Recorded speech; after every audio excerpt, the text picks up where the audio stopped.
Let's get ready to rumble. Yes, we're back. It's a Hub episode. Oh, I fucked that up already. First episode of the season. I fucked up the intro. It's episode 163 of the Hibs Ramble. Yes, we're back for the 5th season to absolutely get right in about your ear holes. Eagle-eyed viewers will know that it is an unfamiliar face on the Ramble joining me today. That is because we have done a little bit of a shake-up of the lineup. We've had a lot of sort of life getting away with a lot of the guys who regularly contribute to this podcast. So you're not never going to see them again, but there is a few new faces that you're going to have to get familiar with. And joining me, your host as always, Liam, this evening, is one of those faces, and it is Gav. How the hell are you, my pal? Oh, I'm doing very well. Doing very well, Liam, mate.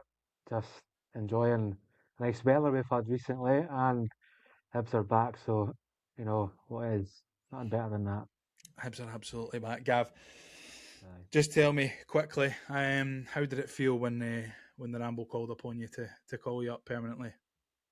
It was great. Obviously, quite a while back, I was on. Probably a bit more of a squeakier voice when I was on, but no, it's great. It's great. Happy to help out with the lads, and aye.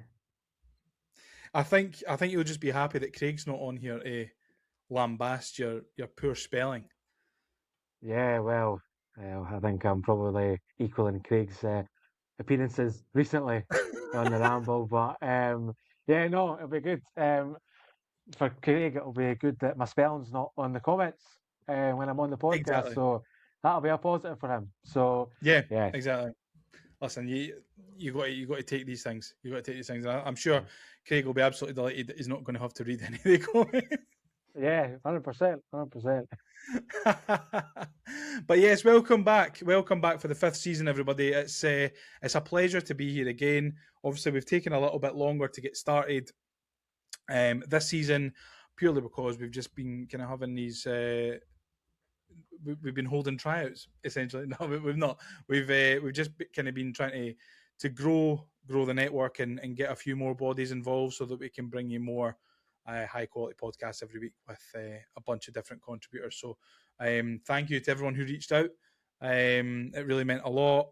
To be perfectly honest with you, the podcast was kind of on the brink, just because of how kind of mental Sean and I's schedules are.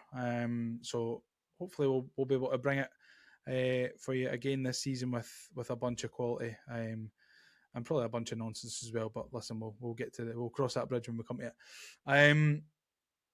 Gav, let's talk quickly before we get into any football, before we get into any games or any results or anything like that.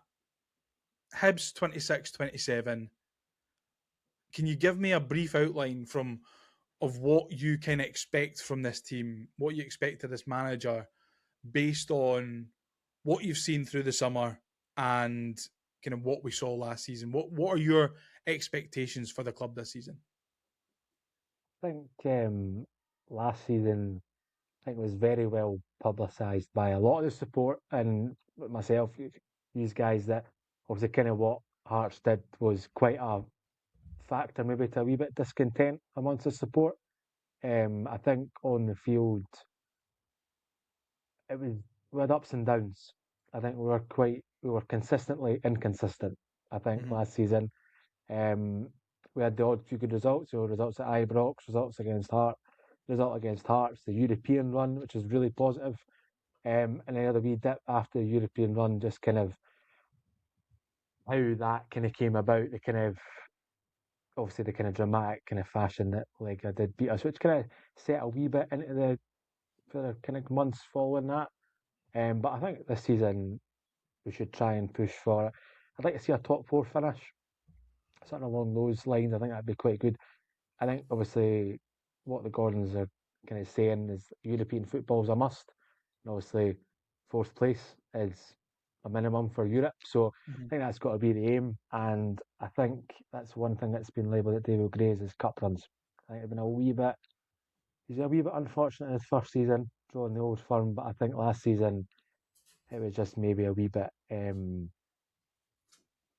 things not going our way, having poor results when we didn't want to have the poor results. Yeah. Which then I think ultimately led into kind of that slightly negative, kind of frustrated kind of attitude, kind of feeling in the support. But no, I'm positive that this season, a few of the guys we've signed, I think, look quite solid, and we'll go forward. Well, I would love to think so. I think you're absolutely right in terms of the cup runs. I think David Gray as a manager for Hibs, well, as a permanent manager for Hibs, is still yet to take us to Hampden. I think that would be a big positive this season if we could manage to get to the semi-final in one of the cups. Looks like we've got a real good opportunity to get into the quarter final of the League Cup. Obviously, we've got Partick Thistle at the weekend, who come to Easter Road. It's a real good opportunity for us to progress, coming up against a lower league opposition. Partick are by no means a dud team, and it's by no means a buy into the next round, but it gives us a real good opportunity to kind of extend this cup run, if you like. So I think that first of all is got to be a priority for David Gray. In terms of Europe, I think that obviously we got a really good result in Europe on Thursday night.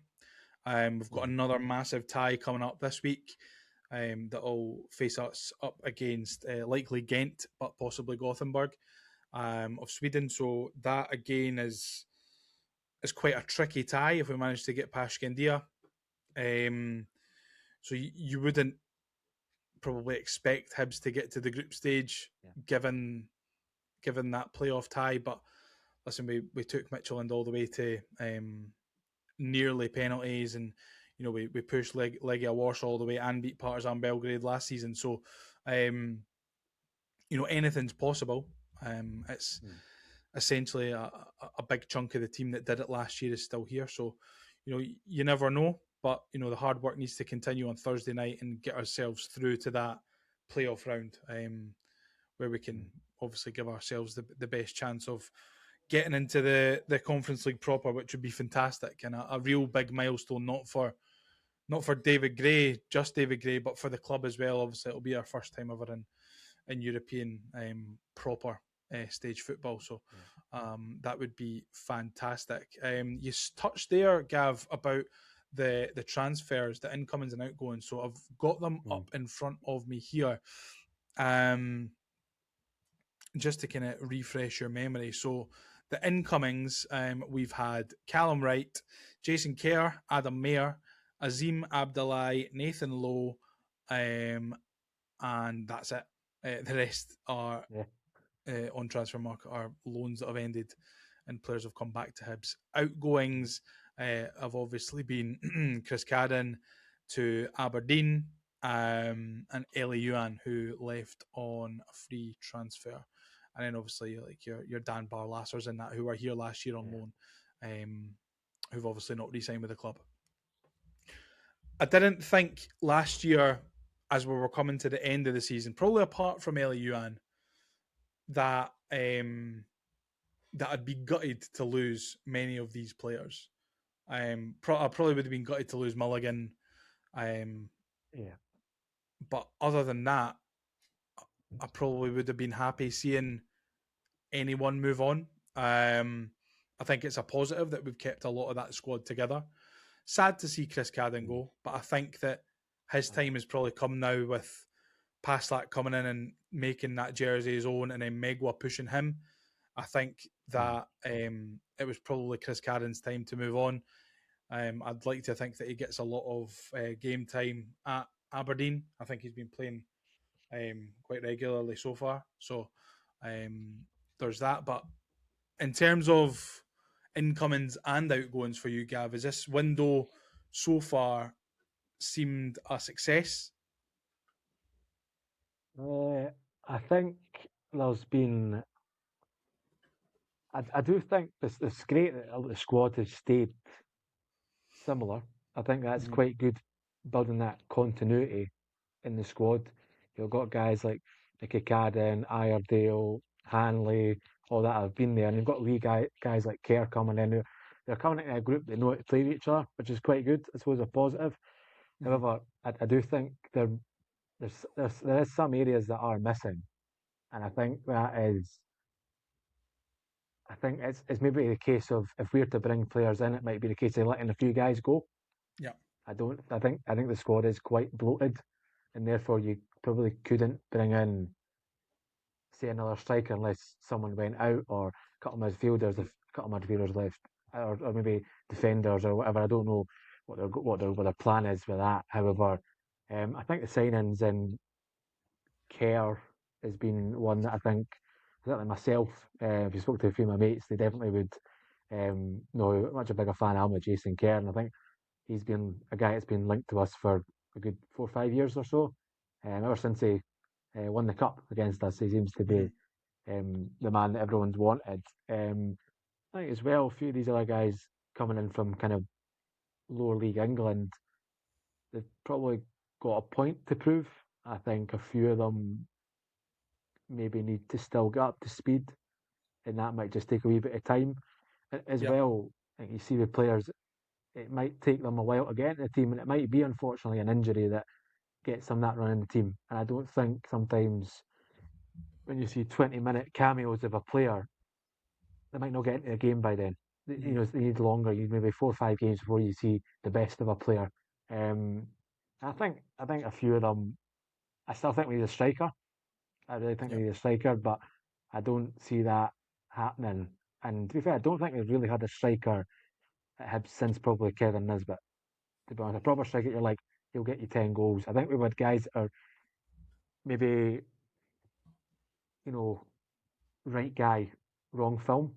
Kind of, you know what I mean? Kind of right player to be there, but not the right time to be at the club. You think of Dylan Venti, and to an extent, you're thinking of Clegy as well. It's no seem to work out for him, which is unfortunate because I think he's got the abilities that could be really useful in the league. I was going to touch on Clegy there. Just when you're saying that you think that we need to bring in another striker, do you think that means that Thibaut's probably going to leave the club before the end of the window? Yeah. I think it would be the best for both parties if you could just try and recoup some of the fee you paid for him. Obviously, it was quite a hefty fee, so I'm presuming it'll be a lot of Hibs will be wanting to make a bit of a profit on him. But if you could even just make break even and just be like, you know what, it didn't work out. Thanks for your time, and we'll try and go elsewhere. It's not helping him, giving him 5 minutes on Thursday night. Like, I don't know what he's going to do in the 5 minutes. He's not going to. No time Especially to the when we ball. were already 2-1 up. Oh no, we weren't 2-1 up at that point, were we? It was 1-1. I think so. I really like Clegy. I really do like Clegy, and I really do think that there's a player in there. However, I think right now we don't have the luxury to nurture a striker at the moment because the goals are quite few and far between, and we're not really playing with an awful lot of width, like attacking width. So I think that if I was David Gray, I'd probably be looking to move Thibaut on. Listen, I love Clegy. I really do think that he's a player, and that if we kept going and kept going and kept going, we would get, you know, a 10, 15 goal a season striker out of him because he's got so many really good attributes. He's rapid, he's so agile, he's really good in tight spaces, and he's got one hell of a leap on him as well. Like for a wee guy, like even see yesterday, he was winning defensive headers inside his own 18-yard box. That's how high he can jump. Like, don't be kind of deceived by his height. Like, he can really get up there with the best of them. I just think that it's perhaps not the right time for us to be nurturing a striker if we don't have many more goals in the team that can supplement his development or supplement his bedding into Scottish football, because I think that with him going off on loan in January last year, I don't think that'll have helped his desire to play and win games for Hibs. I don't think the way that I want to choose my words carefully here, but I don't think the way that he's been treated in terms of game time, in terms of chances to impress, I don't think giving him 20 minutes here and there, 15 minutes here and there, 5 minutes here and there, I don't think that will be motivating him that much, to be honest with you. He's obviously started yesterday, and I thought he played pretty well. I think if it's a tough one when you're away to Rangers because you're not really expecting to have loads and loads of clear-cut chances. And I don't really think Thibaut was on the end of any chances that we had, which is a shame. I am rambling a little bit on Thibaut Courtois. I'll come round to it. I'll get round to my point now. I think it's probably best to move him on, get some money back for him, Totally. and I think reinvest that in someone who's more settled in Scottish football, someone who knows the game, knows the league, knows where the goal is, and is happier playing in this system. Because I don't think that this system that Dave is implementing really suits Thibaut, to be honest. And I think also that's probably another reason why he's not being used as much. But yeah, I would agree with you there. I think we need another striker in. I think it does mean Thibaut needs to leave. I'd like to see a 6 come in. Purely based off the fact that I don't think that Mulligan and Chaiwa are a midfield pair. I don't think they're a double pivot together. I don't think it works. And I think that's because they're too similar, Gav. They're both high energy, high octane, box to box midfielders. I think you need someone in there who's an anchor. I think we are missing. To me, it seems we're a wee bit too nice still.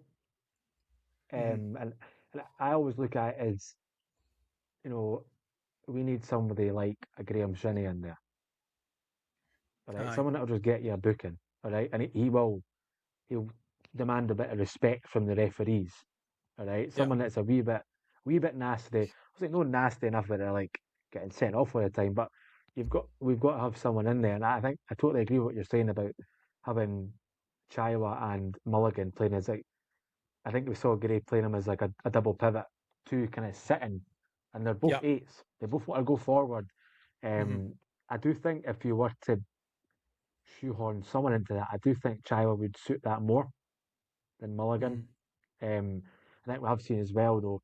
I think we've seen David Gray trying to sort out the midfield issue, the midfield question that everyone's been going about. I think for a while, he has tried to resolve that, and I think it's somewhat working. Kind of. I think for me, Gavin, it's kind of plain to see in the signings that he's made during his tenure at Hibs, the signings that he's made of players who play in that 6th position. You got Nectar and then you got Dan Barlasser, and neither of them I would say are your traditional 6. They're kind of like I've said this before on the pod, and it doesn't make sense. I'm like, they're in between a 6 and an 8, but they're not a 7. You know what I mean? Like they're what they're good at. They're not solely sitting midfielders who'll dig in, break up attacks, and get you moving going forward. They're sitting midfielders who will break up attacks, yes, and get you going forward, yes, but they will also go forward with the attack.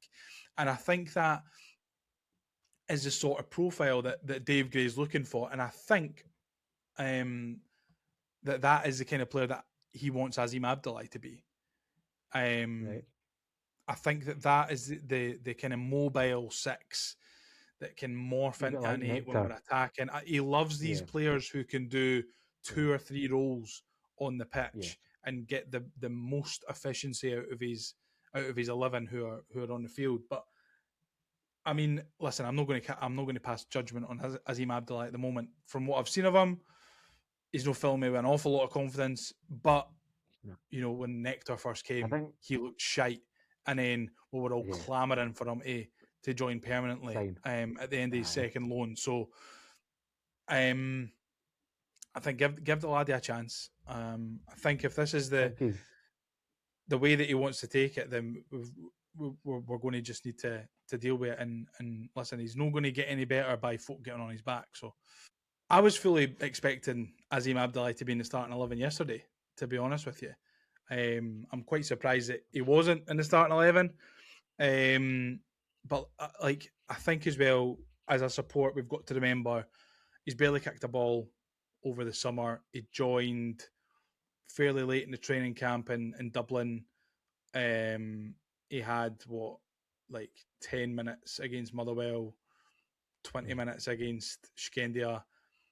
That is not the epitome of Azim Abdallah. I think a lot of the Hibs fans' opinions have also come from the reaction of the Leyton Orient fans when we signed them.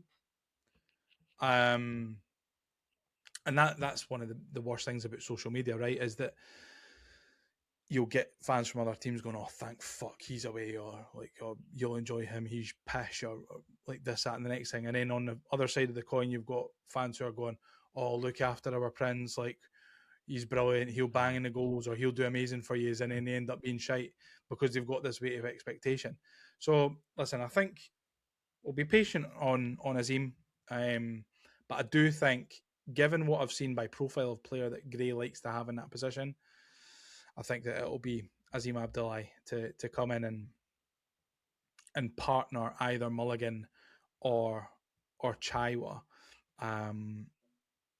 But I would quite like to see it be like a midfield three of, if it is going to be Azim Abdallah, I'd like to see Azim Abdallah, Jamie McGrath, and Owen Elding, and then also fit right. Callum Wright in somewhere, please, because Yeah, he has been absolutely excellent. And listen, we'll touch on his performance yesterday when we get onto the game. But just quickly, just before we get on to the Rangers game, Gav, just how impressed have you been with Callum Wright, especially in his last two performances?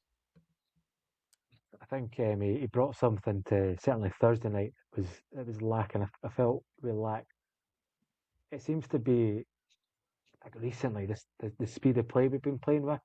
It's been very laboured, I feel, and that's what got a lot of the crowd on Thursday night kind of a bit riled up. Was like you've got to go and win this game. You know what I mean? And it Mm-hmm. felt it was really quite slow and a bit of a chess game, a wee bit. However, I thought Wright came on and he injected a wee bit directness to the play that I think the rest of the Hibs team didn't really bring, maybe Yep. barring Eldon. Mm-hmm. And I think, obviously, you saw his first goal. He actually ran at somebody, which I generally don't think anyone down the left hand side did. And that's been one of my main kind of gripes with the players on the left hand side. Is they're good players, they're solid players defensively, but they're not particularly brilliant going forward. It's maybe not something that we need to work on. But I thought Callum Wright's been brilliant. I think yesterday's goal topped it off. Was a brilliant start to his Hibs career. I think we even heard Yeah. as well from Wigan fans last season that he's got their Player of the Year, a lone player getting their Player of the Year. That shows he's obviously made an impact. So no, really Yep. positive start from the guy, and I could do really well. Again, I think this is kind of talking exactly what I was saying with Azim Abdallah. It's all the Wigan fans had said that, listen, you got an absolute gem there, so enjoy him while he's there. And it'd be very easy for Callum to kind of crumble under that weight of expectation.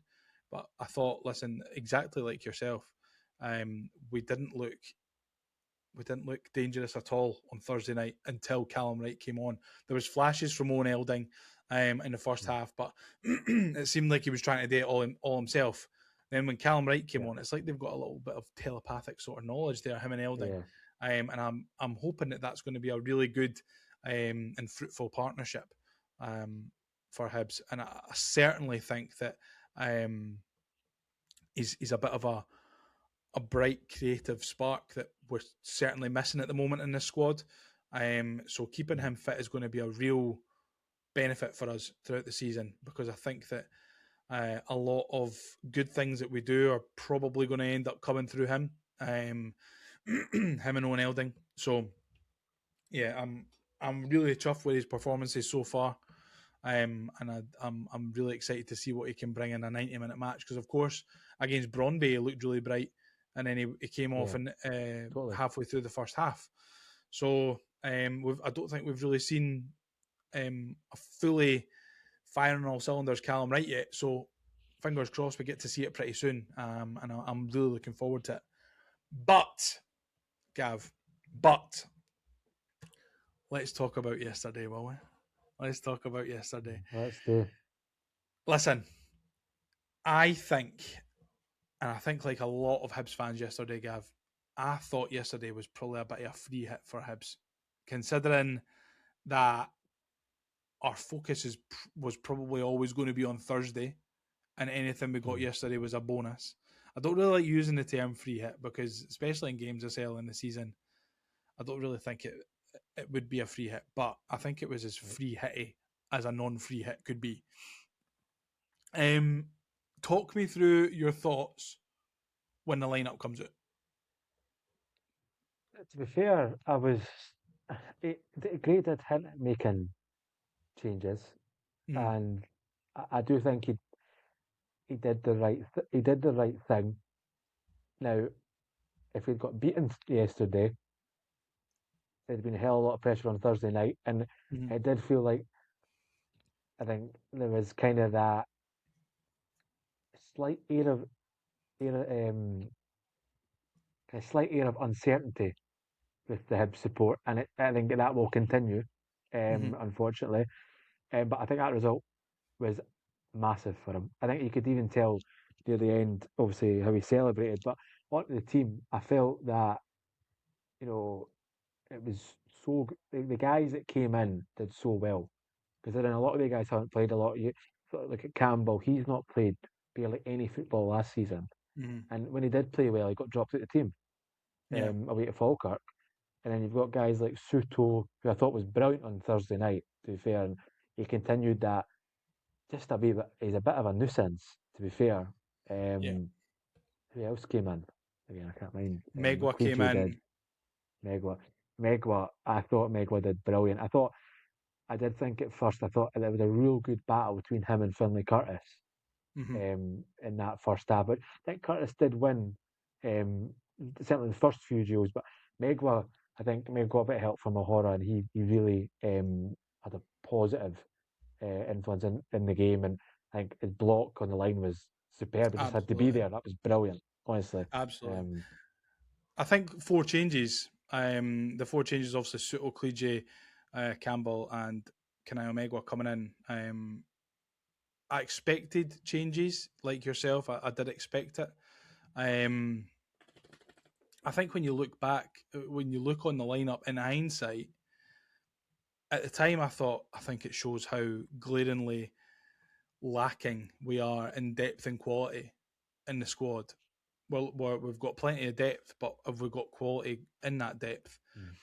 But then in hindsight, you look back on it, Campbell's had a great game, Megwa's had a great game, Suto's put himself about, thought Clige was good first half, and who's the other one? That's it. That was the 4 changes. But you know, you can look back on that, and it's weird, Gav, because I felt like the first half, and we'll obviously touch on the penalty incident and the penalty itself, but the first half was everything that the first half on Thursday wasn't, when in reality you would probably expect those nights to be switched. You know what I mean? I think you would expect us to be a wee bit more cautious against Rangers than we were against Scandia, and then it's like we kind of went pedal to the metal against Rangers for as much as we could, because obviously Rangers are going to have a lot of the ball and pin you back. But I felt like for the most part of the first half, we were trying to make things happen. We were trying to get in good areas. We were getting in good areas. Obviously, we got the penalty. We had another couple of really good chances that we probably could have scored before the break. What's the difference? I think what we've seen with this Hibs team is, and with probably David Gray's Hibs team, is when we play teams that let us have the ball, we struggle. We really struggle. And it's very much Scandia did it on Thursday night, where we had the ball, they just sat back in a kind of foot in an 8 with their strikers kind of up the pitch, and they were like, come on, play against us. And we couldn't do it. We couldn't do it. No. We're a much better team without the ball, much better counter-attacking team. And I Absolutely. think going to places like Ibrox, like Celtic Park, and to an extent Tynecastle at times, when you've got that kind of, you might have that kind of 20 minutes, 30 minutes pressure, that suits us. And I think, to be fair, the defending yesterday was really, really good. A wee bit last ditch at times, but it was solid. It was I pretty think you're going to solid. get that. Everyone was You're going really to get that at concentrated. Ibrox though. That's the thing, and Yeah, yeah, they've got they. I mean, it's no secret. Rangers have got better players than yeah, most of the league, apart from the players at Celtic. They've got better players than every other team. So they're going to create chances. They're going to get in really dangerous areas. Seldom do you ever go to Ibrox and you keep them completely out and you let them have mm, absolutely not a chance. Seldom you go to Tynecastle. Seldom you go to Parkhead. Seldom you even go to Pittodrie and aye, keep them like that. Teams are good at home, and that's the kind of the bare bones of it. And I think Rangers have got a lot of good players. You touched on Finlay Curtis there, having a real good battle with Kanai Omegwa. I thought the Japanese boy that they'd signed yeah, out wide right looked really dangerous as well. mm, I thought Chermiti looked quite good before he went off injured. The one that I think if I was a Rangers supporter, the one that I would be a little bit disappointed in the performance would probably be Shankenstein.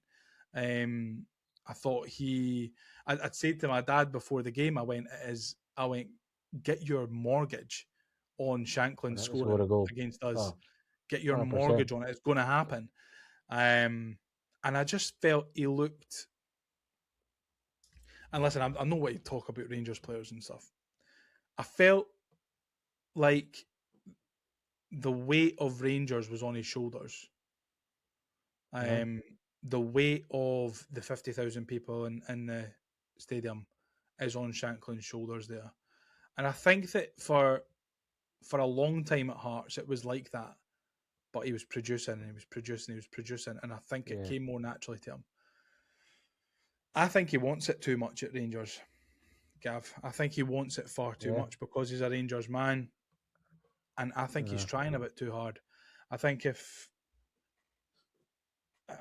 it's it's a I don't want to say nice things about Lawrence Shanklin because I don't like the guy. But for in terms of like a football brain, and you look at that transfer, Shanklin scored 20 goals at Hearts for 5 seasons on the bounce or something. Goes to Rangers, you're expecting that to work, and it doesn't. I feel like he's under the weight of Rangers as a club. He's under the weight of now being the club captain. He's under the weight of trying to bring the club back from the doldrums of being second fiddle and even third yeah, fiddle to Celtic over the last 6 or 7 years. Since they won the league. mm, Yeah, I think he'll struggle for a bit, but I see once he finds his shooting boots, he'll be fine. Um, yeah. but you know what Rangers fans are like. If a players know on it for them, then they're right on his Round them. back. So I Aye, think, especially with him being a Rangers fan as well, I think he'll probably feel it a lot more than a Chermiti would or a Dessers would if he was still there. You know what I mean? Um, but yeah, less about them because I thought Hibs played and defended really, really well. I think you're absolutely yeah, bang on when you talk about yes, it was last ditch at times. That's what I was trying to talk about in the yeah, first place. And here's me going on a fucking tangent. No, yeah, it was last ditch at times, but we kept the ball out the net in the first half, and yeah, that's all that matters really. There was not really many points throughout the game. There's a couple of points, not many points throughout the game um, that I thought, oh Jesus Christ, they're going to score for this because I was quite confident in Kerahora and Abita as that back three. I quite like them together. mm, The one opportunity in the first half that I thought that they were going to score was when the clearance off the line from Kanai Omegwa. I thought yeah, they were going to score from that. But yeah, no, we defended really well. And also, Gav, I think a massive mention needs to go to Raf Salinger. Oh, brilliant! I think he was one of the guys that I think was getting a wee bit criticism near the end of last season, just ever so slightly. I mean, we're going up to Dundee and we drew 3-3, and there was a wee bit iffy that first. I mean, the first half that day, Mm-hmm. but I think he's a lot of Hibs fans have been saying he's one of the best goalies in the league, and I think yesterday,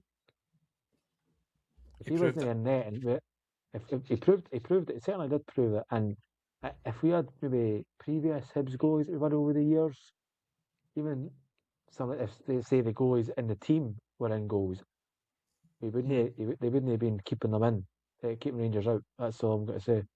Yeah. I mean, there's a few different massive saves that you can think of. The one from the volley from outside the box, I think that's the one that Trimity ends up Yeah, getting injured after. Um, there was one from Shankland, he tips onto the bar. Or yeah, he doesn't tip it onto the bar, he saves it with his feet, it ends up hitting the bar, and we're there to clear it. I mm, think there's another one from Shankland, a header that he gets down really low very quickly yeah, to get there. yeah, around the post. Um, Yeah, and yeah, I think he's had a fantastic game. I've not really got any bad things to say about Raf Salinger. I think he's a cracking goalkeeper. And when you've had to, I can't even remember how old you are, Gav, but I mean, you're younger than me. You've not had to live through some of the absolute shite that Sean and I have had to live through in goals. You look at your Macalambes, your Zibbies, Simon Brown, Mark Brown, fucking Graham Stack, all these useless bastards. yeah, And then yous have been blessed with fucking Marciano and Salinger, yeah. two fantastic goalies. So yeah, a brilliant display from him. Nothing less than I expect now, to be honest. Um, yeah, as a goalie, you can have your moments, but I think for Raf, his better performances certainly outweigh his not as good performances, and I think it spoke Mm, volumes. Me and Sean spoke about it last season. Spoke volumes. There was like 4 or 5 games where he ended up being man of the match. So yeah, what does that tell you? Do you know what I mean? So I know. yeah, Well, delighted with that. But the main event of the first half um, is Hibs getting, at the time, I thought a very, very, very soft penalty. And I thought we were very yeah. lucky to get it. What was your initial reaction when you see that Don Robertson has went over to the screen and he's looking at a potential Hibs penalty? To be fair, I saw the challenge, and for one, I wasn't too clued up on. I think in the Scottish game, we've not seen referees after a significant amount of time stop the game. So I was a bit like, is he allowed to do that? I Mm-hmm. didn't know myself. Because usually referees are kind of bang on it within 30 seconds. They're like, oh, stop the play. Right, I need to go to VAR and look at the penalty. I saw it in the highlights for the Hearts game when they got their penalty from a corner kick. But no, on the challenge, I think it's soft now because I think yes, the Rangers defender has his hand on Kerr. Mm-hmm. Kerr also, vice versa, has his hand kind of on his face and hanging his collar. So I'm like, Yeah, now if the Rangers play, if they both go down, you could easily see the referee going, that's a Rangers free kick. yeah. I think now if the referee spotted it, I think um, VAR was definitely on our side for that. But again, I think people are forgetting in the media the Cholak penalty at Easter Road Mm-hmm. when Rocky just brushes his jersey. Now, Rocky shouldn't have done that challenge, but it's like if people are complaining so much about that penalty being given, they want to complain about the Cholak one, were they? No, Nowhere near as and I much. think that It's because obviously Rangers have benefited from a lot of VAR decisions and even non-VAR decisions Mhm, over the years.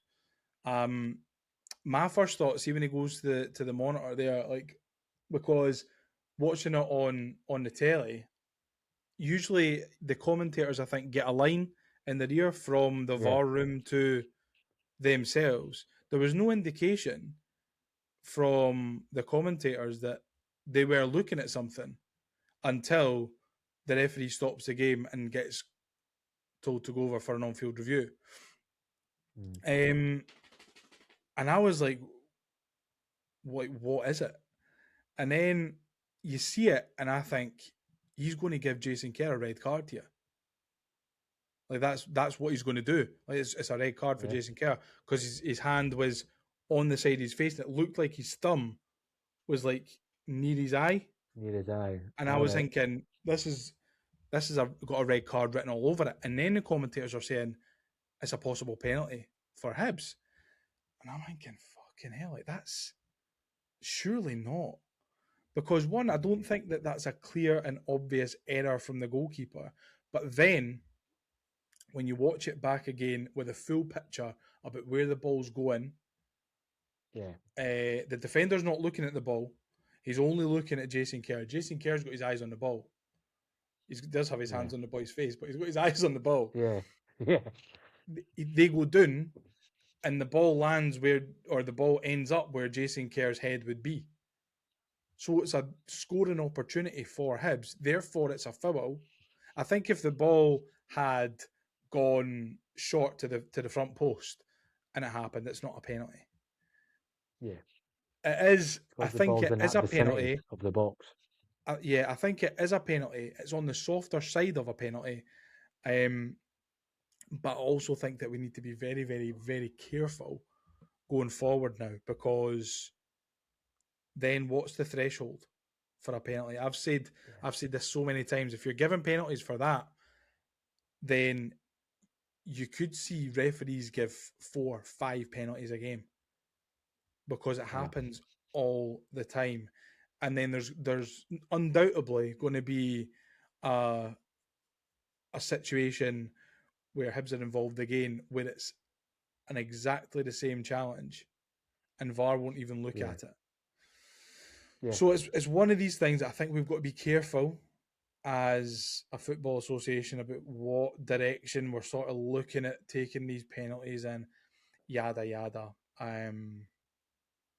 It's clear that they're trying to cut down on that sort of holding in the box, but like, where does it end? Does a small tug of the jersey, is that a penalty? I'm keen to hear what you think in terms of how do we really address that going forward? How do we stop it from going too far? I think ultimately every player is wanting to benefit their own team. All right, that's this. Every player is like that. Most players will try and kind of con the referee. As it is. All right, they'll try and go down and they'll go down, hurt my ankle and that when it's not even touched his ankle, whatever. On that one, it's tough because no doubt something like that will happen against Hibs this season, I think. And I think we've got to remember that we probably were quite fortunate we got it. Because I can't really remember a penalty being given in the league similar to that at all. So I think that's kind of also as well. It's like you've not got penalties that are, because of this new ruling, and maybe due to the World Cup, I don't know. I'm presuming a lot of this ruling that's coming in and all these kind of laws or things that referees are told to look up is updated due to the World Cup. And maybe that's why they're obviously going like, well, we've spotted something in the last couple of seasons, and they've maybe tracked the data of some type of data and going like, well, this happens a lot, and we need to stop this. We need to stop all this grappling, because we saw it with Arsenal last year. There's a few dodgy goals that they got for corners, for grappling and kind of stuff like that. You know what is though? So I just didn't see what the problem is. I don't see why it's a foul, grappling. I think it's a contact sport, especially in such a small area. Like, a lot of the players are either crowded around the back post or the front post. There's going to be a bunch of players from both teams in that area. there's bound to be a lot of holding going on, a lot of grappling, but that's where your best players break through that. They're strong enough to break through and they get a header and they either clear it or they put it in the back of the net. This grappling thing, I think giving penalties and free kicks for it is a nonsense. I think that, and I know that this isn't going to happen, but like if they were ever to rethink the rule, I would just say scrap like the grappling rule inside the box. Like not let them do what they want. But I think if it's you're not given a free kick every time, like fans don't want to see that. Like I mean, Hibs fans absolutely want to see Hibs given a penalty, totally. but it's when it goes the other way and like there's a corner and then a free kick. I think it's more of an issue. I think it's more of an issue with the fouls on the goalie. I think that's different though. I know that's different, but I would rather see them clamp down on that more than the grappling one, because I'm like, I'm sorry, the amount of times you see the referee blow whistle, like it could be for Hibs, I'm like, I've not seen a foul there. Like, there was one I think on Thursday night where the guy collided with his own man, or was it Motherwell guy collided with maybe Motherwell actually, and the goalie collided with his own man, and he went down injured. And you're like, well, that's your own man you've punched. It's not Hibs player. So we'll just got to see how it goes, and I think I do think they've got to sort something out with VAR. I know everyone goes on about this VAR light that we're using, and we're not using the full VAR, and I think because it costs a hell of a lot of money, to be fair, to implement the kind of near enough Premier League and other top European leagues standard of VAR, and I get that, but I'm at the stage where I think we've gone too far with VAR. We can't say, no, you know what? As of this season, we're not going to use it anymore. It's here to stay. We're not. I don't think they're going to scrap it. I don't think that that's an option. I also think that the same people who are making the decisions about VAR are the same people who are making the decisions about the television rights. And if you want a better VAR, get a better telly deal. It's as simple as that. We've been lowballed and lowballed and lowballed for years, and the higher ups at the SFA have just sat there and taken it for Sky. You look at the amount of money that I think during the World Cup it was a big talking point between Scotland and Norway about the amount of money that their television deal brings in and the amount that they are able to then reinvest. And for a country who's got a very similar population to Scotland, have been able to produce a massive handful of top class, world class players. And I think a lot of that does come down to the TV deal. And listen, we're on a tangent again, but I think a lot of it does come down to the TV deal and the fact that we are not able to reinvest so heavily in grassroots football and facilities for youngsters. You think, Gav, when you were younger, you had to jump the fences at Astros to get on and play. They were locked during the summer holidays. It's, as a country, as much as we want to back ourselves and believe in ourselves and give ourselves the best platform to succeed, we cannot keep cutting corners when it comes to development of young talent. And as well, the other thing that annoys me about that is all of these players who are developing and doing really well in Scottish teams' youth systems look like they're ready to come through and break into the first team, and then they go down and sign for Man United Academy or Spurs Academy. I mean, even with James Wilson last season, not an established regular, but a player who had seen an awful lot of first team minutes, goes on loan to Tottenham Academy. That is exactly where things have to change. We have to make our game more appealing for these young players to want to play for the teams that they're coming through the academies at. And again, I'm going to say it again, it comes into the TV deal because there's more money down in England. Ethan Laidlaw will have been getting 3, 4, 5 times his salary at Brentford when he went down there to play for their academy than he would have been getting in the Hibs youth team. Well, about Laidlaw, I think as well, you see a lot of the youth players, lads that are like 16-year-old, 17-year-old, and they're doing really well in the B team for like the lad that went into Man City from Mm. Hearts. I can't mind his name, but 16-year-old lad, and you're like, you're not telling me if you're getting a couple £100 at Hearts or £200 a week at Hearts or whatever, it's 90 quid. I don't know how much it is, and then you're going to Man City and like we can give you 3 grand a week at that Yeah, age. You'd be like, of course I'm not gonna say no to that. And regarding Laidlaw, from what I've heard about Laidlaw is when he tried to sign on at Hibs was he wanted a first team contract, like a first team wage, and Hibs, it was I don't know if it was like a decent figure week a week, and Hibs were like, no, we're not giving you that because you've not played for the first team.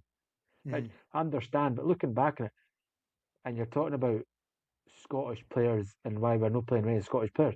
There's one that maybe if Hibs just came to a slight agreement, going like, well, we'll not give you this, but We'll you get you know what, that. we'll come to an agreement, and you know what, see if you get 20 goals, 10 Aye, goals, we'll boost your wage up, X amount of percent, and that's your incentive. Go into the team and play well and try and yeah, you know from your and merit like your performances. But exactly, and obviously, these conversations might be going on behind the scenes, might be, but like take that boy from Hearts for example. If he's in that same boat, and then it's also he's got Man City in his ear going, "Come to Man City, yeah. come here." I tell you, I think you Like wouldn't say it's, no. I think, and this is the another like the other problem as well. I promise we'll get onto the second half at some point. Aye. I think the other problem is like the gap is so big now. When I was growing up, and you had the likes of Scott Brown, Kevin Thompson, and Riordan O'Connor, and that coming through the youth system and ended up in the first team. There was always a clear pathway from youth system to first team to then getting a move somewhere else. Mm, Stephen Fletcher's a really good example of it. I think if Stephen Fletcher was coming through in the youth system now, he'd be one of these that was already done there. But by the time he ended up leaving Hibs for um, Premier League football in Burnley, um, was it Burnley he went to, or did he go straight to Wolves? I can't mind. One of the two. The gap wasn't anywhere near as big as it is now. So, like, if you look at, so that was what, I don't know, like 15 years ago that Stephen Fletcher left, maybe a little bit less. Um, and then you look at that, and that's like a team you would expect to be relegated from the Premier League that season. He goes down, and that's from Hibs. Hibs. yeah. You look at this season, Ipswich have paid 10 million for Dyson Maeda, Celtic's best player, or one of Oh, Celtic's 10 best million players. pounds. Yeah. So that's how far the gap has extended. Yeah. Um, I think it's difficult for these players to say no. Yeah. Whereas Totally. in another era, it wasn't an option. That wasn't. I don't think that if you ask Scott Brown or Thompson, Whitaker, anyone like that, would you rather have played when you were at Hibs? Would you rather have played for the Hibs first team or go down and play for uh, Wolves reserves or Sheffield United reserves? Yeah. Teams like that, they'd tell Aye. you to fuck off. Do you know what I mean? I don't think Yeah. first No, I know. team football is as important to a lot of young players as it was um, Yeah. back when we were actually developing good young Scottish talent. Yeah. I think as well as you see a lot of guys that like, and I mean, all the guys that are going down south, like, seen it with that Josh Landers that went to West Ham. Yeah. So he's getting now linked with. I think he's seen it at West Ham as quite a good asset. I saw him the other day being linked with Livingston and St Mirren sign, Mm. and you're not telling me that it's a case of you do a wee bit in that kind of under 17, and if you perform well, it's like right, we'll get you out on loan. And I don't know if it's just the case that a lot of these when you loan guys out to these maybe lower league teams, and they're like fighting for their lives. And it's like the managers are like probably as much as what Hibs, Hearts, and Aberdeen are doing whenever they get guys from maybe Man City on loan in a Hmm. similar position, obviously different kind of maybe standards in that. And they're like, well, why would we use a guy on loan for Man City that's not played when we're in a relegation battle, or it'd be the case for Hibs loans, maybe potential Hibs loans, Aberdeen loans. And I think that's where you need to have some type of a ruling in the league where it's like, you know what, see if you've got under 21 players or under 23 players, see see in 4 games, you've got at least give one of them 70 minutes. And if Yeah. that can be off the bench, that doesn't have to be starting. There has to be some ruling where, and it has to be a case of like, you know what, if you don't do that, we're going to fine you 30, 40 grand. And you're going to keep getting fined until you do that.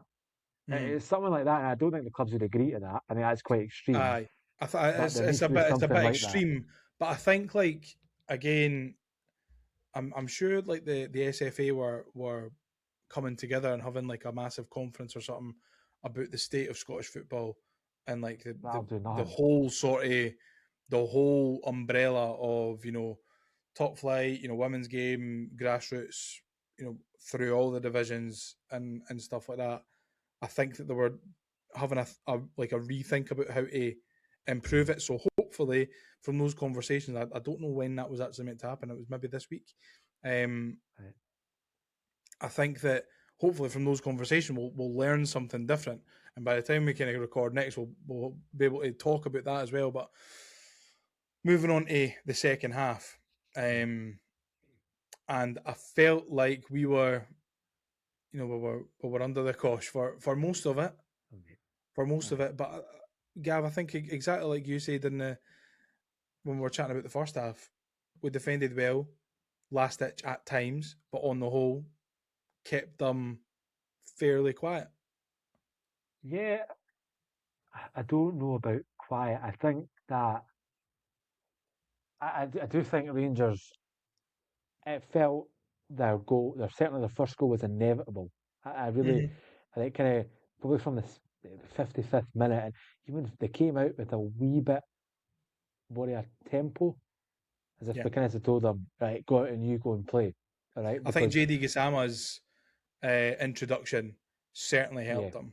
yeah, I think he was that directness. I think as well. I don't know what was. I can't mind if the Japanese winger is it Yusota, his name is, I think. I can't Um, remember what his name is. I, I think I don't know I don't know why he went off, but I think if you had him and Gisama, it's quite a threat. That's quite a threat. I think Yeah, they're really direct, and yeah, I totally agree with Gisama. I thought he really did change the game for Rangers. Yokota. Yokota.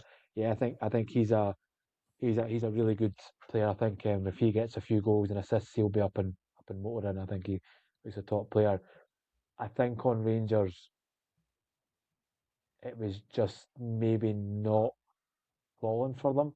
And I Mm-hmm. think maybe I felt Hibs structure, Hibs defence was pretty well aligned, and there was nobody really moving out of position that much. There's always someone there trying to cover for them. If it was a horror coming out and trying to stop Devlin or whoever it was at one point in the second half, Mulligan maybe just went in a wee bit, not into the position of centre back, but just kind of dipped in there, went in there just to kind of cover the space. Yeah, Um, no, I but think obviously, even then, with all that pressure on us, I felt like we were still really quite dangerous on the counter, especially when Elding, Wright, and Jamie McGrath came on. mm, We looked really dangerous on the counter, and like I said earlier, I think we need to find a way to get those three on the pitch at the same time for 90 yeah, minutes. They really made a difference because I felt like we were getting the ball out and we were getting into forward areas. We weren't doing an awful lot when we got there, but we were getting up there. It wasn't, you know, one way traffic for 45 minutes. I felt like for a lot of it, Rangers had a lot of the ball and a fair few chances. But Hibs kept countering, Hibs kept looking dangerous on the break. And this is what annoyed me about after Rangers scored. Rory Hamilton and Michael Stewart on the comms were saying it was basically like, "Oh, well done, Hibs. You've done really well to get this far, but now Rangers are going to win the game." It's Yeah. essentially what I heard from their commentary, and it's obviously not what they said, but there were the things that they were going. They were going on Rangers are like look like they're probably going to end up winning the game, and it was as if it was a foregone conclusion that Rangers were then going to get another Oh, goal. Um, just because what they dominated a lot of the second half. I think it's pish commentary from Hamilton and Stewart. Um, I'm not the biggest fan of Michael Stewart anyway, apart from if I'm watching him when Hearts are getting pumped. Then aye. he kind of has a little bit of a meltdown, which is funny. But Rory Hamilton, I expect a little bit more of him, um, in trying to be a little bit more balanced. So it was it was a tough listen. So Yeah. it made it even Totally. sweeter when we break away. Yeah. To be Um, fair, to give Michael Stewart one bit of credit. Now, I totally agree with you. I think he is. I think he's a. He doesn't have to say he's a wee bit moany. I sometimes it comes across a bit yeah, moany.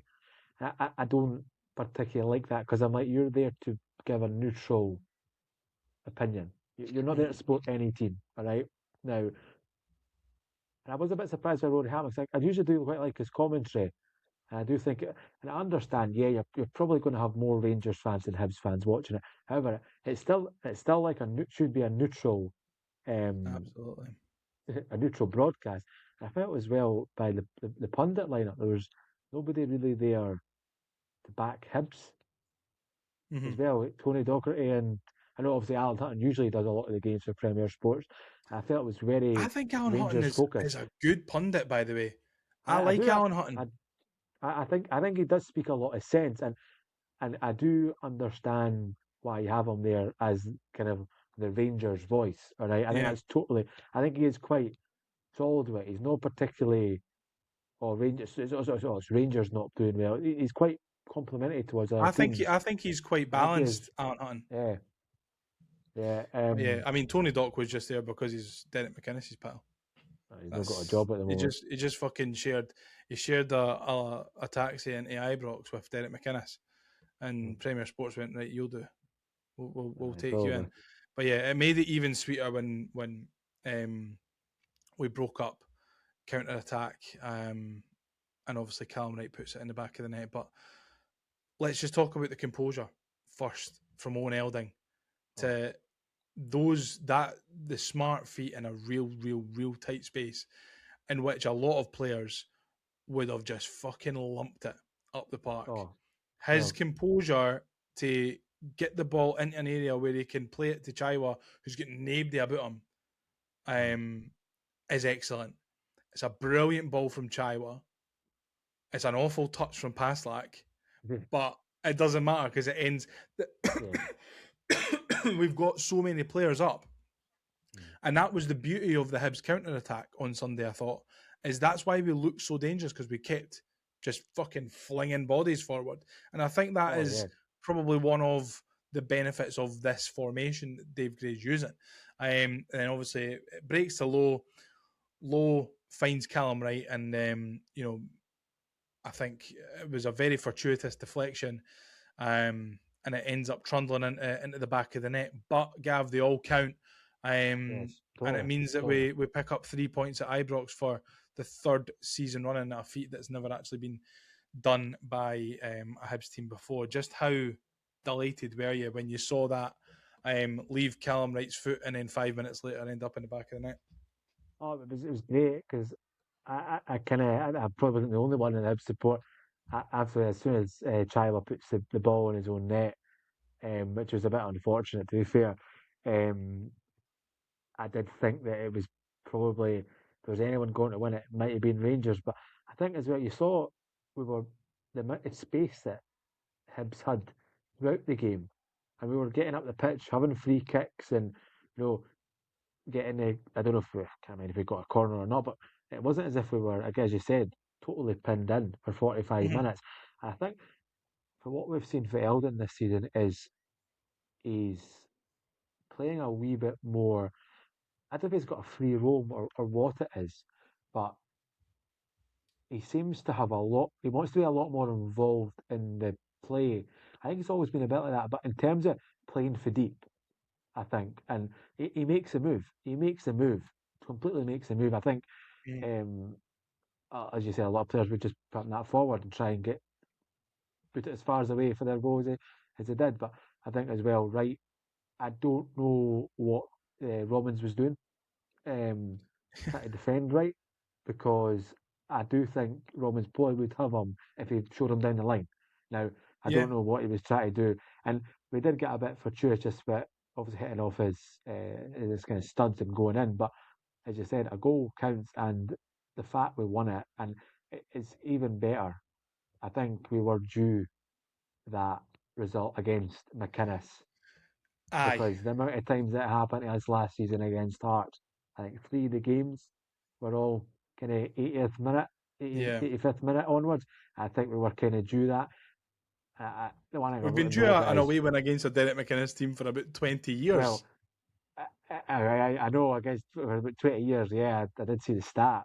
But obviously, just going on recency, we were That's the first time we've due ever that. done it. I know. I think Man, he's had the sign over us for God knows how long. But again. no, it was great. I do think his interview after the game was a wee bit like, oh, they had 2 chances and it was a set piece, and I'm like, come on. Yeah. He does really, really struggle to give the opponent any credit. I think that's a Derek Any McInnes credit. thing.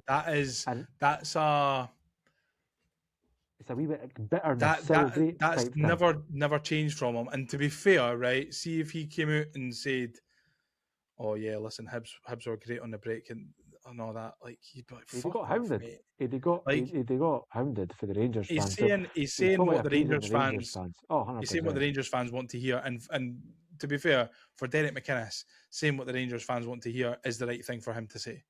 Oh, Like, 100%. listen, I 100%. couldn't care less if he thinks that we'd had 2 shots on target and won the game.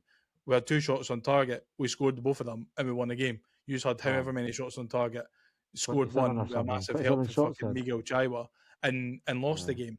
Listen, I know what side of the 90 minutes I'd rather be on. So Oh, I mean, you 100%. can talk down to Hibs as much as you want, but you couldn't fucking beat them. You know what I mean? It's like Oh, it's mental. And listen, that could be another podcast. Me talking about oh, fucking McInnes and Shankland and all the shit that they said. But what they said is to appease Rangers fans, and it doesn't even oh, sound like yeah. it's even worked. So, No. from what I've read online, I think a lot of them are fed up with McInnes already, Yeah. because he's not Fed up won with a winless. competitive game yet. So, Yeah. long may that continue. But just last from me before we jump on to listener questions, Gav. How much do you think this result can kickstart our season? I certainly hope it does start our season. I think we've got a really tough game ahead in North Macedonia. I think the team showed that we're playing against. They're quite handy. They were quite Mm-hmm. handy. I think last season they got to the playoff They round go of the past Conference the League. league phase, aye. The Yeah, league phase. I think they obviously have probably got a bit more experience in terms of they've gotten past this round and they've gotten past the playoff as well. Yeah. So that's something that I think will go into their hands. But I think we've got to go there and very much play like we We've got to played take the on game to Sunday. them. I think we've Exactly. got to play. I think we've got to play a wee bit like what we did yesterday, and not get us pinned back as such, but just try and let's get through the first 20 minutes, and you're probably all right. I think. Now, I think they've got a few dangers that I think will be very, um, Can you pronounce their very names? handy. Uh, no, I do know one of the numbers. Number 23, he looked a really good player. Didn't know his name, but number 23 was really good. 29, sorry. And the striker, number 9, was all right for them. But Yeah, I think that result was a big result um, at the moment because you'd like to think that Rangers, well, in hindsight, they'll probably be second, so they will improve, all right? Mm-hmm. And you'd like to think that we might be the only one of few teams that go and win there, Yeah. I mean, and it that might that's well be. and that's and that's 3 points ahead of everyone else in the league. So you're kind of gaining 3 points on people Yeah. And potentially. the thing as well for those two results, that Thursday Sunday result, it shows a level of character that I don't think we saw an awful lot last season. It shows a level of character I think was quite mirroring that long unbeaten run that we had the season prior. So I'm just hoping that it all kinds of kind of sorts of clicks into place for Hibs. We can add a few more bodies. Um, Obviously, I think a few will be heading out the door. Um, I'm hoping that this is going to be the start of a real good season because Mm. I didn't have the greatest of hopes, to be honest with you. I was pretty pessimistic at the start of the summer, but as the games go on and as the performances kind of starting to move together and the gears are sort of coming together and we're getting ourselves into a wee bit of a rhythm, you're hoping and hoping and hoping that we can just get ourselves onto the right track and just fucking head for the tunnel, head for the light at the end of the tunnel. Because I think that this team is more than capable of bringing in a lot of very good results, a lot of very good performances, and is very capable of finishing fairly high up in the league and doing really well in the cups. So I'm hoping, fingers crossed, that that's the case. Yeah, totally. I think we're always Hib support as a Hib supporters and wanting the club to do well. I do think there's just that one thing missing, and I think that is a wee bit of success. If that's even getting to Hampden a couple of times, and there just needs to be something more, a wee bit more. We're almost there. I know everyone talks about getting to this next level, and I think maybe not in terms of players on the pitch, but it's a team performance that we're almost there. And I think that Yeah, hopefully should um, well, hopefully continue as a Thursday night and then on to Sunday and going through in the cup. Hopefully. absolutely. Now, let's answer the listener questions. Now it's time to answer the Hibs Ramble listener questions. All right, Gav. First of all, he's not actually asked it this week, Mm. so he'll be gutted. But Aye. I'm going to say it anyway.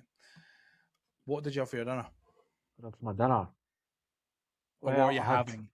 I've, It's 10 at night, so I'm hoping that you've had it already. I've had it. I've had it. Don't worry, I had it. Had some bolognese. Had some bolognese. Mate, So that was a brilliant tea, and it will be probably my lunch tomorrow. So aye, give me a handshake through happy the days. screen, big man. Give me a handshake through the screen because I too had bolognese. Yeah, Great minds think alike, man. Honestly, I know. I know. brilliant, and it was absolutely fantastic. Genuinely, I love bolognese. So good, so good. Next up, Sweet. Billy asks, can we get ratings of the three kits? And will we make a club record fee for Owen Elding? So I'll start with the ratings of the kits for you, Gav.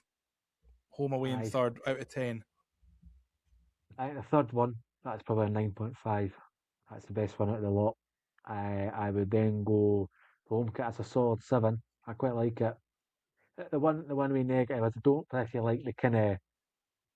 I like the collar, but I don't like the kind of um, rounded A kind of lot of neck people say bit. that, like the bit connecting the collar, eh?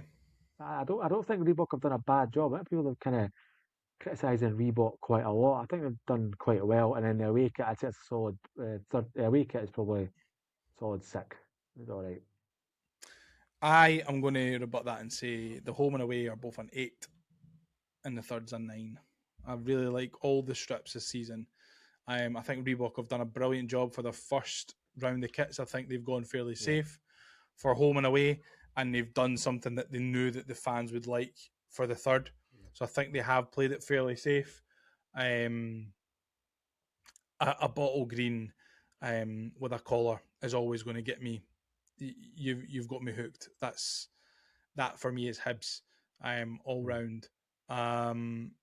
The one negative actually I would have about the strips, and this isn't only going to really affect people who have got kids, or if you are a child I've heard listening about to this. this, I hope you're not. Is the smaller kids kits. So I've got two bairns at 4 and 3, and I went into the shop to get them the strip, and the quality of the bairn strips compared to the ones that you got from Joma is night and day. It is awful. So luckily for my daughter, she's old enough to get in the smallest youth size, only just. So her strip has got like the embroidered Hibs badge. It's got the embroidered Reebok. It's got like the proper collar and like the heat press sponsor and all the details that you would find on the adults one. Mm. Whereas my boy, he's a bit smaller, so he had to go in one of the mini kits, which is the material's different. The material's so cheap, and you know Right. when you go to Turkey or wherever you go on Aye. holiday and you get the fake strips that the Yeah. badge isn't sewn on it, it's just like part of the material. It's not sewn Yeah. on, it's not heat pressed, it's just Yeah. part of the material. That is it for the badge, for the Reebok and for the sponsor as well, and like the details on the arms and stuff. The and for the shorts and all, Right. which is the quality is awful. It's really, really, really bad. It looks bad when you see it up close. It doesn't look awful when you like if it's like a picture, and like it's a little bit further away. It doesn't look terrible, but you can still tell Yeah. that it's not like embroidered and stuff. And it's exactly the same for the away kits and the third kits. I've not got Is it? them named yet. I think is it not the case that they took them off sale? No, they've got to try and rectify it. I, I would like to see them if people have bought it, at least give them the option to return it and they'll give you a proper kit. You know what I mean? That'd be Yeah, quite nice for well, them I to do. think I don't know if that'll happen, but it would be quite nice for people that have like yourself have bought the kit and aren't particularly pleased with the quality that's obviously being produced, which isn't very good to hear. To be fair. when I went into the shop, because I went down on the day that the home kit released, hoping and kind of expecting that I was going to get one for me and one for um, my son and my daughter, but unfortunately it was only the adult ones that they had available. I Yeah. was like, when's the Bairns kits coming out? They're like, oh, in 2 weeks. And I'm like, right, okay. Good start. So I went back 2 weeks later because they were on the website then. Oh, And I right. was like, oh, I could order it online. So I'll nip into the shop with the Bairns and I'll get them to try them on. And then like I'll know what size. Because like football strips are notoriously like Yeah, mental probably. sizes. I think well, certainly when you buy adult ones, I always go a size up for what I usually would wear Aye. because it's just you So don't know then, what. I went into the shop and I actually asked them, and I was like, "Listen, have you got any of these strips?" And they were like, "Yeah, we do, but we're not too sure if we're going to sell them or not." And I was like, "What are you fucking talking about, man?" So, but they are selling them All right. because there's a bunch of folk that I know who have got them who are disappointed. One of my pals, Billy, he's got the third kit for his two, Mm. and on the shorts because the badge the retro badge that they've used is black. They've used that on the shorts, but they've not put like an outline on the badge, so Right. it So it's just just looks kind of like a football with Hibernian written across it. It looks really bad. brutal. So I don't think Hibs are too happy with the quality of the mini kits, Yeah. which is a shame because it's a big earner for them, and I think that you know football kits are made for children, really, aren't they? So Yeah. it's just a shame that the quality's pish. Hopefully, Reebok sort it out next season. And also, Billy asks. Funnily enough, we were talking about Billy in that answer. He's actually the one that's asked this question. Will we make a club record fee for Owen Elding? And I think yes, we probably will. Yeah. I think between 12 and 15 goals with a couple of assists, I don't think he'll be at Hibs next summer. If he Yeah, if he if he gets something along those lines, he'll be away for Hibs. Maybe down south abroad for a quite a nice fee, hopefully. Here's hoping. Next up, Jordan Robertson says, "Have you seen the Devlin dive?" That was embarrassing, eh? That was so bad from Devlin. The league's hard, man. As well, is it the new Rangers signing the South African centre back? He again took a wee dive. I think it might have been him. One of the Rangers players took a wee dive from a challenge from, I think it was Mulligan again. And obviously the camera picked up from the side of the pitch, and it was obvious that Mulligan got nowhere near him. Oh, come on. I gave it Michael Stewart and was a bit like, oh, that's a bit poor. Like, so no, that was a shocker. That was a shocker. Really bad. He then asks, also, where was Lawrence Gervinho today? And Big Dell, the Sunbed season ticket holder, was posted missing like a cat on Facebook. # shared Wallyford.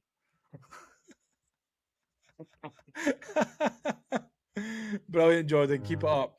Colin asks, last week we hate Sir David Gray. This week we love Sir David Gray. The manager we love to hate. Is he still the man to take us forward? I think so. Listen, I think we could fill another hour talking about Dave Gray and whether we think that he's the man to take us forward or not. Is there question marks? Absolutely. But would we get a manager in where there wasn't any question marks? Nope. Because we can't attract the world's best managers, unfortunately. So I think David Gray, if we'd have lost on Thursday and lost on Sunday, I think his credit would have been running fairly low with a lot of the Hibs support. But ending up winning Thursday and winning Sunday, I think he's okay. There's question marks, yes, of course. There's question marks over his adaptability and a lot like that. But listen, I think that, all you got to do is remember back to the manager merry-go-round we've had not 3 years ago and how much we were struggling. And then by the time kind of David Gray got around to getting the job on a permanent basis, he's working with 4 other managers' players. And I think that's what you've got to remember.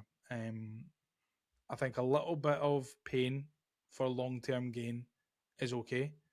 I think we, as a football club, we need stability, and at the helm, at the head of the ship, I think there's no one who would bring more stability than David Gray, and I think that's just a fact. But listen, there's people who are going to be out there who disagree, who think that David Gray should go, which, I mean, fair enough. Like, let us know if you're one of those people, and let us know why you think that, because I'd be up for that discussion. But what about for you, Gav? Is he the man?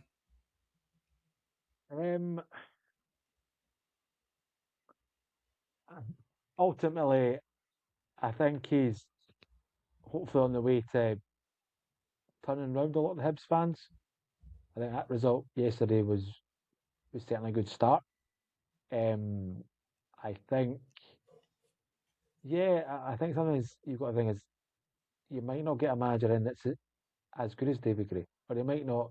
I mean, the grass isn't always greener on the other side, is what the people say. Yeah. All right. Now, I'm for one that has been quite critical of Gray. I'm not going to shirk away from that. I was teetering on the edge of going, is this going to work? Do we need another manager? But I'm willing to kind of be a bit patient. I think as well, we've got to be a bit patient because ultimately he has brought us top 6 in the last 2 seasons. We've not done that back to back since it was 2018, a lot of managers haven't been able to do that, and he's broken so many records. Yeah, I think a wee bit what happened with Goodwin at Dundee United is that Gray did so well in his first season, and it was low. It was properly in the doldrums. Like, we were properly like, it couldn't get any lower. Yeah. And it was so high. And the expectation last season, I think, was probably what a lot of the support were getting. Like, we were really expecting us to kick on and be third again, or do well in the cups, win a cup. And that expectation feel the kind of frustration with the support. I think we've got to give him time. I think we've got to. Thing is, like, see Probably last got to year, take right? stick for him. Last year, obviously we finished 5th, but the only teams that you look at the table, the only teams that were, excluding the Old Firm, the only teams that were better than us, Motherwell and Hearts, who both had anomalies of seasons, who both won't have that same season again now, because both of the managers have gone, and a lot of the squad that they both had has now been emptied. So it's a real good opportunity for Dave Gray to go, well, fuck it, we'll just we'll just go again. Just go again and go again and go again. And yes, we were inconsistent, but we're inconsistent enough to get Europe. And this is the thing. Be careful what you wish for, because I've seen us through a lot of pish managers like Colin Calderwood, fucking Pat Fenlon, like so many rubbish ones, and like you just know that it's not going to work. I think David Gray's got a bit of a chokehold on some of the Hibs support because of who he is and what he's done and how much he's given to this club. But we can't let that kind of cloud our judgment when it comes to making decisions on how to move the football club forward. However, I don't think we're there yet. I think Dave Gray is the man to take us forward at this moment in time.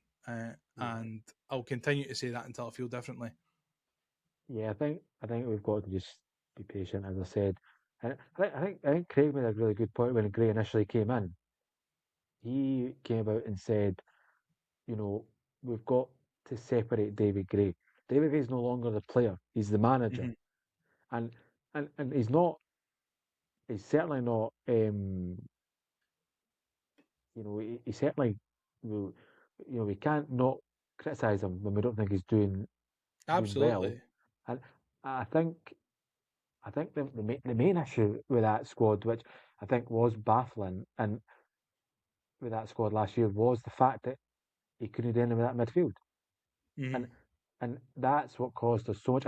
I still don't know about the midfield currently. I don't think he's cracked it yet. I don't think he's cracked it yet.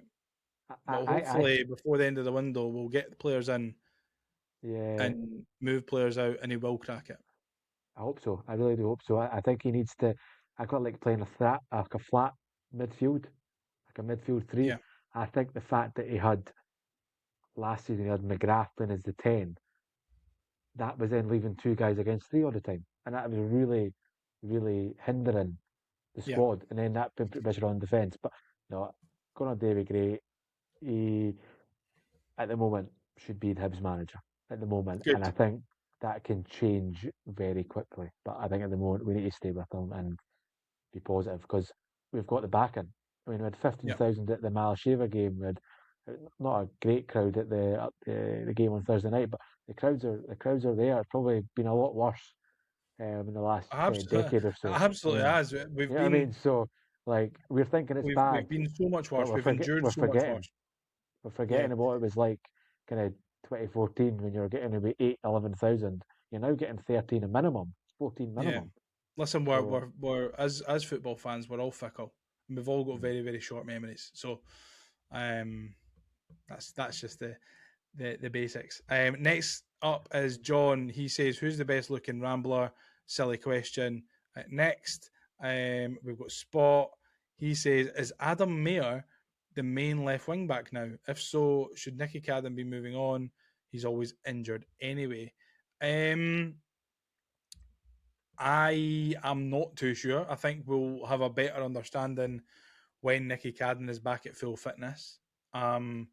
The signing of Adam Mayer to me indicated more, rather than him being a replacement for Nicky Cadden. It indicated to me more that Jordan Abita is now a centre half, and that is where he's going to be utilised under David Gray. I think that we need 2 left wing backs in the squad. We showed that last season with the kind of rotation of Obita and Naden. And I think it's going to be fairly similar this season between Adam Mayer and Nicky Cadden as well. Hong Kong Harry. Now listen, Gav, I don't know if you've heard of Harry before, but he is a Jambo. He's a Jambo right. fan.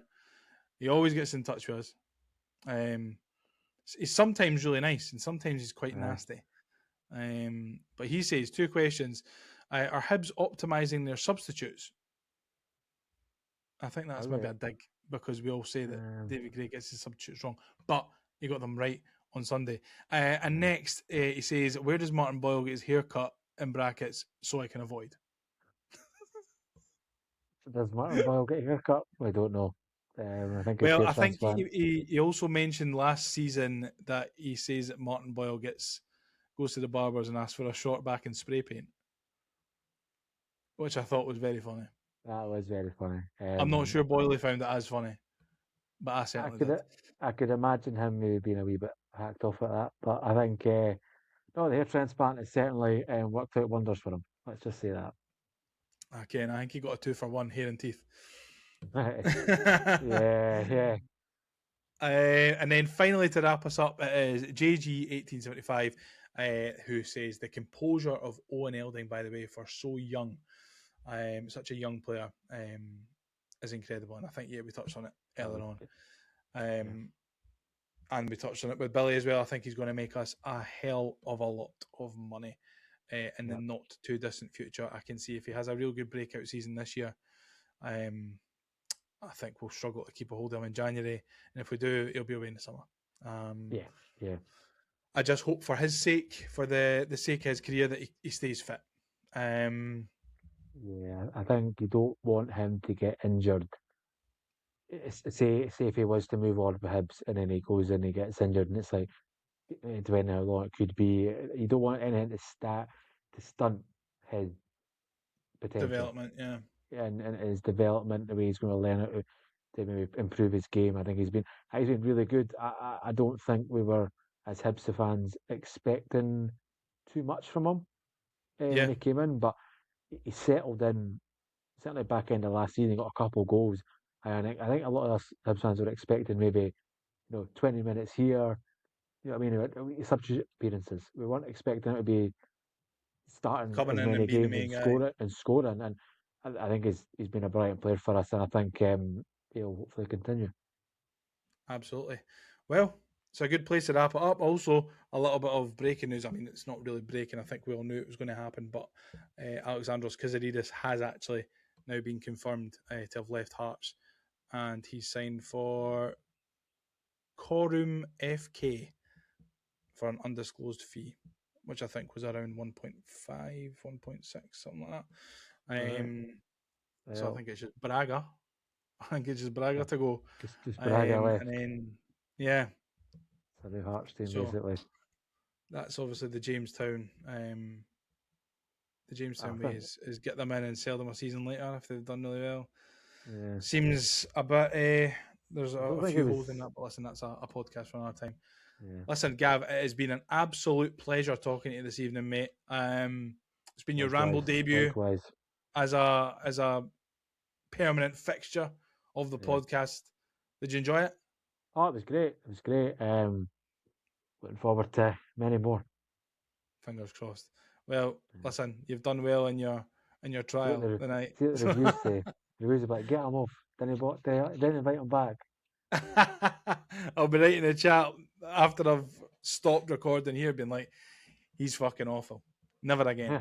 No, absolutely not, Gav. It's been an absolute pleasure to talk to you, mate. As always, thank you for contributing with your questions and comments. If you've got any other questions or comments for us before our next pod, make sure you get involved on our socials. Follow us as well. We are at the Hibs Ramble on Twitter, Instagram, Facebook, TikTok, wherever you get your social media fix. If we are on there, we are at the Hibs Ramble. And all that's left for me to say is enjoy the rest of your week. If you're going to Macedonia, take care, get there in one piece, get back in one piece. We'll be back probably next Monday to talk about Thursday and Sunday's game. And until then, take it easy. See you later. Bye. Let's get ready to rumble.